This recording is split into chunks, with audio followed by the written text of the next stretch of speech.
So here we are in week 8 at the end of your first term. So congratulations to all of you for completing this first course, and many of you 2 courses this term. So we're going to kind of wrap up our understanding of curriculum and instruction this week by looking at the idea of where does America stand in the educational process. You will have 2 discussion board entries to make this week. The first one will be based around information in chapter 10, so make sure that you read that first. And the question there asks you, what insights do you have on American education system and process? What are we doing well, and what can we improve, based specifically on the examples that were in the text. So these examples include first Finland, where they have no teacher evaluation system. There is a YouTube video link on page 323 if you want to look at that. Then they look at Australia, where they talk about assessment and innovation being handled at the local level. Then China, where a great emphasis is based on grades, test scores, and other external indicators. There's a video for that page as well on page 333 to look at China. The fourth country that they look at is Brazil, which is similar to the United States in many ways. They are looking at the improvements that need to be made for cultural groups and improving early childhood education. That's a big one right now in the state of California, how we've looked at early childhood education and the pieces that we've put into play there. So you might want to look at that on the California Department of Ed website and see what the state has to say about transitional kindergarten. Lastly, they look at South Africa, still suffering from the effects of apartheid and needing to focus on equity there. So some of the overarching questions that you want to be thinking about as you read chapter 10 is the view in these countries, is their view narrow or wide? How do they want to shape the future? What kinds of things do they have in play for the future, for 21st century learning? And how can we use this information to improve our own system? Excuse me. So these are all questions that I'd like you to consider as you're answering that first discussion board question. The second discussion board is around 3 videos that you have on Blackboard. It's about global education. And the questions there is, what are some of the takeaways in regards to where your school stands in the arena of global education? Is your school moving in that direction, and what are some examples?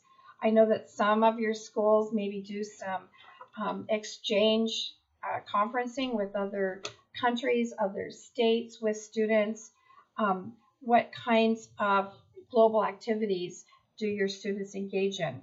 Is your school behind the ball in this regard? And in what way can you personally get that ball rolling, even if it's only in your own classroom? So the 3 videos that you have, the first one called Big Thinkers Becoming Internationally Competitive is Linda Darling-Hammond. It's about 9 minutes long, and she is a mover and shaker in the area of education in California. The second one is from Edutopia. You've probably heard of that website. And that one is called The Global Dimension. It's a look at Walter Payton High School, about 7 minutes long on that video. And then lastly, you have a very fast-paced 5-minute video called 21st Century Education in New Brunswick, Canada. So view these videos, take some notes, and then make sure that you've answered the questions on the prompt fully. Okay, so that is discussion board for this week. I have completed almost all, finished it this afternoon, all of your units of design.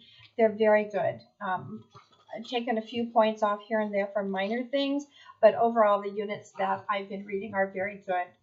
Some of you have already put in a full description of your summative assessment, which is what we're going to be looking at this week. So many of you have put in formative assessments under your stage 2 where it says other assessments. Those can be your formative assessments. So if you've already listed them in stage 2 or even as part of your stage 3 learning plan. I think the easiest way to complete this last assignment is to cut and paste into a new document.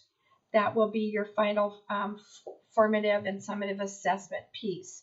So there's 3 parts to this document. One is to describe at least one formative assessment for each of your 5 lesson plans. So as I read them, as I said, a lot of you have already done that.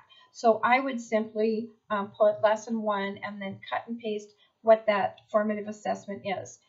It does ask you to list, again, all the standards that would apply to that lesson, your objectives, and your essential questions, which some of you did different essential questions for each lesson, but most of you did essential questions that were overarching over the whole unit, which is really the way that it's designed to be done. So either way, if you have the same essential questions for each one of those assessments, I'm fine with that, because that's really the way that understanding by design templates work. So that also asks you to include any handouts or rubrics or examples that you have for that assessment. So I would do lesson 1, everything that's required, then down to lesson 2, and cut and paste in for each of those areas. Then for part 2, you're going to do a summative assessment. Some of you, most of you, referred to that in stage 2 of your design. Now you're going to go into more information. You're going to have all the instructions. You're going to have a rubric. This piece needs to have a rubric. Students need to know what the expectations are, very clearly labeled and put forth for them. Parents need to know that as well. So make sure that you include a rubric for that. And then you're going to submit the actual assessment that you would give your students. So most of you did not have that on the unit as submitted. You had only a descriptor of what it was going to be. So I hope that you spent some time last week looking at that and working on that and are ready to submit that final piece. Then your last piece is a 1-page reflection, again on the assessment process this time. So I kind of hope that you got into the California Department of Ed and looked at assessment, curriculum and assessment, and see what the state of California says about assessment. And then your 1-page reflection is going to talk about what are the purposes and the roles of formative and summative assessment. And you can look back at some of those resources we've been giving you. So you're also asked to think about the importance of frequent and varied assessment. Why would you do frequent and varied assessment? And how has backward design encouraged meaningful assessment? A few of you addressed that a little bit in last week's reflection, so feel free to expand upon that a little bit. There is unfortunately no actual rubric for this final for this final assignment. So what I've done is it's worth 45 points. So I'm assigning 15 points to part 1, which is your formative assessments, part 2 for your 15 points for the part 2, your summative assessment, and 15 points for your final reflection. Now, this document should be a separate document with its own title page and its own reference page. So you can include in here any of the references that you've used in your reading, or if you used pieces from the library orientation, or from any of the resources that we've put on Blackboard for you. So please make sure that you include those in a proper reference page. Some of us are getting a little wonky with the reference page. Remember, it's a separate page. The word references is centered at the top of the page. It's double spaced, and it's hanging indent format. So make sure that you're consistent with that and with your title page.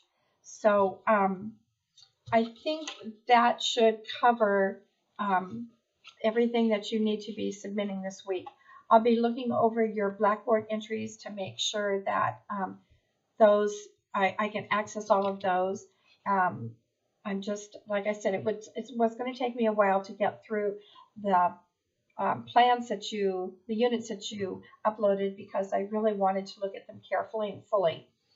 The last thing that I would ask you to do is, just as I have provided you with feedback on your work for this term, I need you to provide me with feedback via the evaluation form that they send you the link to via email. I'm sure you've all gotten that by now, so I would very much appreciate if you would go into that form and complete that for me.